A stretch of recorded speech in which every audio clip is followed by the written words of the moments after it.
As humans commit sins, their relationship with Allah becomes distant.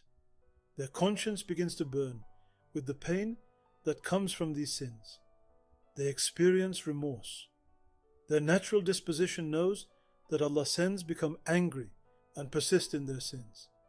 As they persist, their conscience burns more intensely, and they say, "Since you're doing this to me, why did you make this forbidden?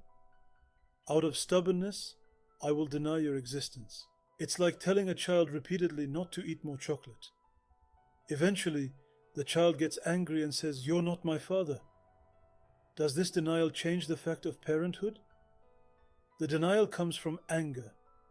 Then they start believing their own lie, though deep in their fitrah they know the truth. There's an interesting expression in Islamic texts. The disbelievers don't actually deny Allah. Rather, they show hostility to Allah in the form of denial. If they truly didn't believe, why not just live their life quietly? Why do they actively spread denial, attack the believers, and insult them with the fervor of Satan? If you truly don't believe, why do you want everyone else to disbelieve too? This hostility comes from envy and hatred, which stem from sins. They cover the truth with heedlessness and think they find salvation in denial. But when everything they've covered up is revealed at the moment of death, they are destroyed. There's a story of someone who claimed to be an atheist. Before death, he told his friends, "If I start crying out believing in Allah when I'm dying, don't believe me.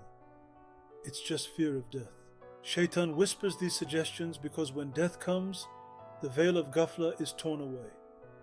Similarly, there's the story of Pharaoh in the Quran.